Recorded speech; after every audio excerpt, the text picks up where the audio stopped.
I be getting to the money. Everybody mad. Hey guys, welcome to FreckleFace Finance, where we discuss personal finances open and honestly so that you can get the life that you deserve. So today is a very special video to me. I have been super nervous about making this video, and I think because personal finances just seem like such a taboo to discuss, and I don't want it to come off as bragging. I really want to provide you guys a roadmap because I feel like if I'm able to do it, then you're able to do it. So today I really want to give you guys the steps that I took so that I could save 100K before my 30th birthday. So just to give you guys a little background information about me, I am from Cincinnati, Ohio. I grew up in a low-income family, and I did go to college, and I ended up being a first-year college graduate in my family. So what that means is that neither one of my parents graduated from college. Okay, so now that you guys have a little bit of background information about me, I'll get into the roadmap of how I was able to save 100K before 30. So because I grew up in a low-income family, my parents were unfortunately unable to pay for me to go to college. So although I got a ton of scholarships, I got a lot of grants, I still had to come out of pocket in order to completely fund my college education.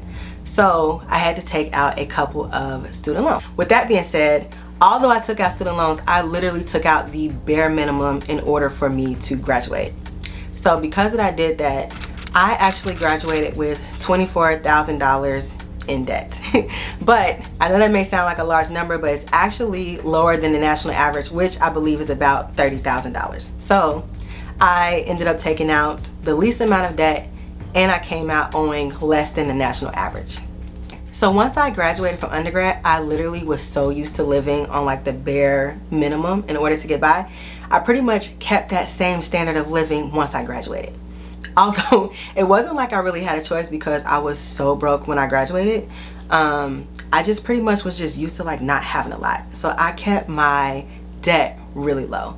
So if you guys are here from FreckleFace Runner, that's my fitness and lifestyle page, you'll know that like I actually moved to Washington, D.C. after I graduated from undergrad. And so when I moved to the Washington, D.C. area, it's like it was so different from how I was used to like living in Cincinnati, because it's a way bigger city and it's very, very successful people here. And so I didn't like fall for the hype. So I moved to Washington, D.C. area. I literally moved into like the cheapest apartment that I could possibly live in, but still feel safe. You know what I mean? So I wasn't like compromising cheap for like safety, but I lived in an area that was very safe, but it was cheap. So like I didn't have any amenities, I didn't have a pool, no concierge. I didn't even have stainless steel appliances in my apartment. Like that's how, not that that means like you winning if you got stainless steel appliances, but I'm just saying my apartment was not like up to date or modern at all, like at all. And so being able to like not fall for the hype and put myself into a lot of debt, I really feel like pushed me to be able to save a lot more money. So like I said, although I had 24K in debt, I graduated and I literally was making no money at all. So I just kept deferring my loans, and then I ended up going to grad school, which let me defer my loans without it growing in any type of interest. So once I finished grad school, I was like, okay, I guess I'm gonna have to start paying off my loans. And then lucky for me, the job that I accepted out of undergrad actually had a college reimbursement program. So as long as I stayed employed with my job, they would pay 10K towards my student loans every year. All I had to do was apply, write an essay, and they would pretty much give me $10,000 to go towards my student loan debt. So I was able to take advantage of programs like that so that I can pay off my debt faster. So this program actually helped me in one of two ways. One, I was able to pay off my student loans a lot faster, and two, I didn't have to come out of pocket to pay my student loans because I wasn't going to be able to pay $10,000 a year towards my student loans, like let's be honest. So not only was I paying it off faster than I would have, I was able to put that money towards other debt that I had. So at one point in time, I probably had, oh y'all, it's embarrassing, but you know, this channel is about personal finances and discussing them open and honestly, so I'm gonna just tell y'all. I had like 20K in credit card debt. And the majority of that credit card debt came from college. So I know for a fact, like my last semester in college, I put like my whole tuition on a credit card. And I know like that may not sound, I'm not even gonna say may not, that is not a great financial decision, but in my case it was, because I had already took out the maximum amount of loans that I could, and I still was like short thousands of dollars. It was my last semester, so instead of me like looking at it as a irresponsible choice, I feel like it actually worked out in my favor, because I was able to make an investment in myself that definitely paid off in the long run. So when I graduated from college, I had tons of credit card debt. And so with me having the program with my job that paid off my student tuition for me, or my student loans for me, I was able to take that money and just do chunks of money towards my credit cards. Now it did happen very slowly, because like I said, when I graduated, I was broke. I didn't have any money. But as I progressed in my career, I would get raises, I would get bonuses, and I literally took all of that money and put it towards my debt. So that also leads to the second thing that I was able to do in order to save 100K, which was to keep my expenses relatively low. So I was broke, I have nothing, but I wasn't gaining expenses either. So I didn't have a car. Living in the Washington DC area, there's a lot of companies that will actually give you a transportation stipend if you decide to not drive to work. And it's because there's so much traffic, there's issues with parking once you get to the job, that a lot of companies will actually give you money on your bus card, your Metro card, in order for you to get to work. So I took advantage of that program that we had at my job, and so I had no car. So that took care of a lot of expenses for me. I didn't have to pay for gas, I didn't have a car payment, I didn't have car insurance. So I was saving a lot of money by not adding on unnecessary expenses. I did not have a car for the majority of my 20s. So I had no car payment, no car insurance, no gas that I was paying for. All of those expenses literally did not exist to me. So I think that keeping low expenses really went a long way. So not only did I not have a car payment or car or insurance, I didn't have any pets. I didn't have any like monthly maintenance, like personal maintenance bills or anything like that. Like I wasn't getting my hair done, no nails done. Like I didn't have a shopping addiction. I literally like just, for the most part, went to work and saved my money and came home. I made sure that I went grocery shopping, and like I said, it started off with me not having a choice because I didn't have any money. But then, like I said, once I started progressing in my career and getting raises, I just still lived like I was broke. Like I was on a mission to pay off all of my debt, and I had a goal for myself to save 100K. So the next thing that I want to talk to you guys about, which I kind of feel like is probably like the most important thing on the list, is that I did not live above my means.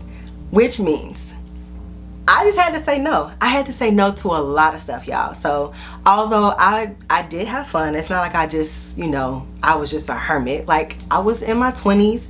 I actually just got out of my 20s. So I was in my 20s. I was having fun, but I was not spending a lot of money. So I would like go out on the weekends, but I wouldn't buy no special outfit to go out. I would just pick something out of my closet. Like I felt like, you know what? This outfit is old. I don't care, I done worn it 11 times, but I look good in it, and I'm gonna keep looking good in it. So I was still going out, and then when I would go out, I wasn't like buying a bunch of drinks. I wasn't spending a lot of money. So not pretending that I can afford something that I couldn't. And people who like know me in real life, they'll tell you, because when I got my apartment, no money, they would come to my house and like literally, I ain't had no furniture. I did not have no furniture. And I had people tell me like, you know, why don't you just buy it on layaway? Why don't you just finance it? Why don't you? I didn't. I was cool with going without.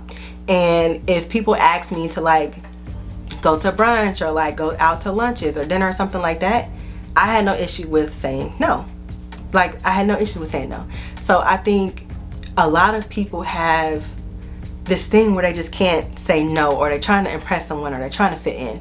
And thankfully I just did not have a personality like that, or I just didn't grow up like that. So I think that that really helped me live within my means because I wasn't trying to impress anybody or keep up with anybody. Like I literally felt like I had tunnel vision. I knew what I wanted for myself, and I just said no to everything that did not align with what my goals were. And I really think that that was probably the most important thing that I did in order to reach 100K before 30. So another thing that I did in order to save up 100K before 30 is I started investing like really early. So I wish I would have started earlier. Everybody who does some type of investment, whether it's 401K, they're doing a brokerage account, or investing in crypto, like that's the big thing right now. The number one thing that people always say is, I wish I would have started earlier. So I'm no different. I wish I would have started earlier, but I do feel like I started a lot earlier than a lot of people do. So I actually started investing like as soon as I graduated from college, because I got my first job, and I immediately invested in order to make the 401k match. So I was investing 5% of my salary into a 401k. I know I had always heard up until that time about 401ks, 401k this, 401k that. And so my employer actually offered a 401k. And so I didn't know nothing about what I was doing, but I just knew that everyone was saying you should at least do the match, at least invest as much to get the match. And so that's what I did. So at 22, I started investing in my 401k, and I was investing 5% of my salary because my employer matched 5%. So I invested solely in my 401k till about age 25. And then at 25, one of my coworkers actually was like, you should open up a brokerage account. You should start investing in stocks. And I'm like, I don't know. I don't really know. And I think I was so hesitant on it because literally nobody at the time that I knew, nobody in my personal circle was investing in stocks. So y'all know how that saying goes, like you literally only know as much as the people around you, right? And that was me. I think I'm better at it now because I go to like seek out information, and I try to learn things that I didn't know before. And of course there's the YouTube platform, just so that you can see like what are other people doing, because the people in my circle, like they weren't investing in stocks. So gratefully to me, I had a coworker who was very like interested in like finances and investing and like growing their money and stuff. And so literally one day at lunch they were just like, you know, let me sit you down and I'm gonna help you open up this brokerage account. And so I did it. I opened up my brokerage account, and at the time I opened it with like $250. These days you can open up a brokerage account, I think, with like as little as $1. So there's literally no reason why you shouldn't be investing some type of money. But at the time I put in $250, and I think I set it up so that every 2 weeks when I got paid, it would invest $25. It would invest $25. So I was just only doing like $50 a month. And then as you know, the year went on, and as like I started paying off more and more debt, I had more money to start investing. So I went from $50 a month to $100 a month to like $300 a month to $500 a month. So it just started growing and growing the more debt that I ended up paying off. Now, I will say this. There is, you know, I feel like the powers that be, the personal finance people, are divided on whether or not you should invest or pay off debt first. So just listening to the story, if y'all was paying attention, I invested and paid off debt, and I can provide like more information in how that worked for me and why I think that that's a great idea if y'all would like to know. So if that sounds like something you're interested in, if you want me to do a video on why you should invest and pay off debt at the same time, let me know, and I'll just put it in the comments below and I'll do a video on that.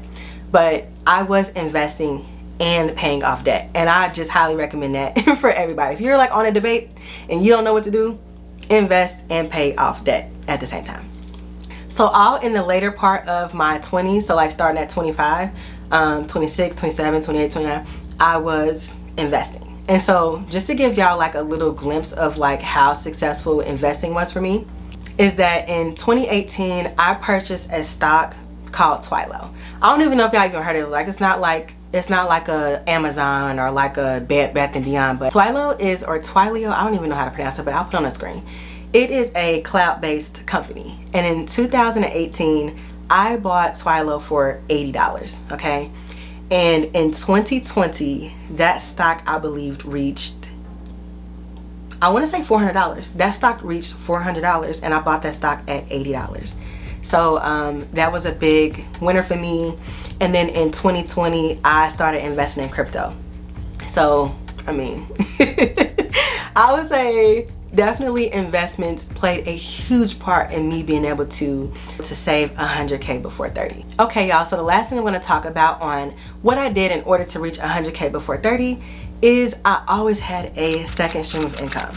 And so this pretty much just, I think it just stemmed from birth. Like, from as long as I can remember, I always had multiple streams of income.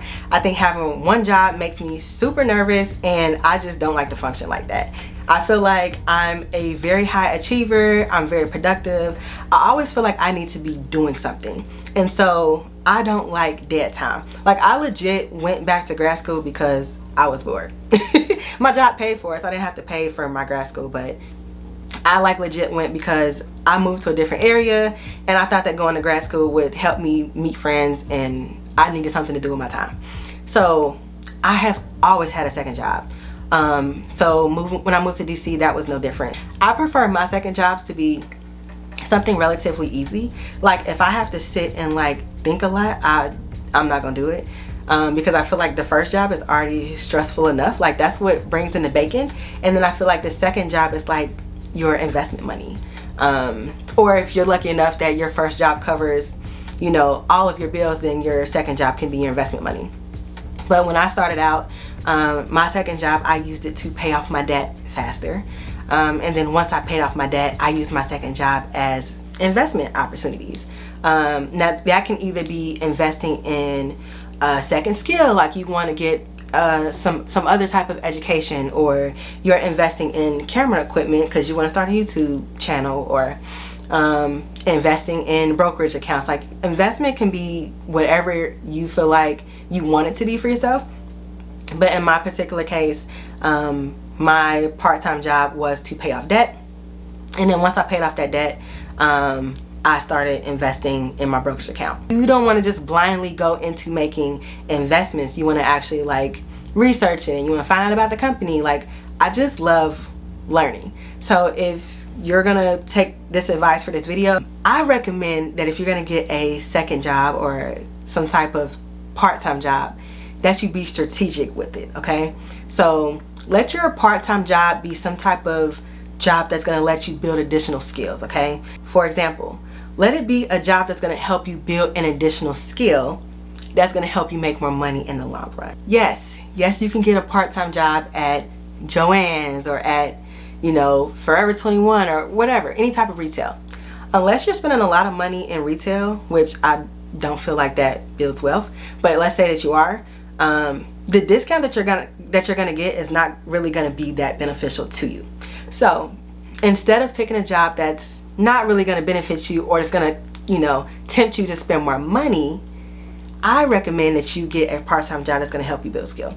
So for example, maybe you can like do some type of part-time job that's video editing, or helping a photographer set up and take pictures somewhere, or some type of data entry. Like, it doesn't have to be a fabulous part-time job. You don't have to work at the Coach or Louis Vuitton store or whatever. Like, let it be something that's going to help you build an additional skill so that you can add to your resume. Like, let it be beneficial. Like, don't just blindly pick your part-time job. Let it be strategically thought out. That's just my recommendation, but you know, who am I? Okay guys, so that is it for today's video. I was so nervous about making this video. I think mainly because it's so taboo to talk about your personal finances.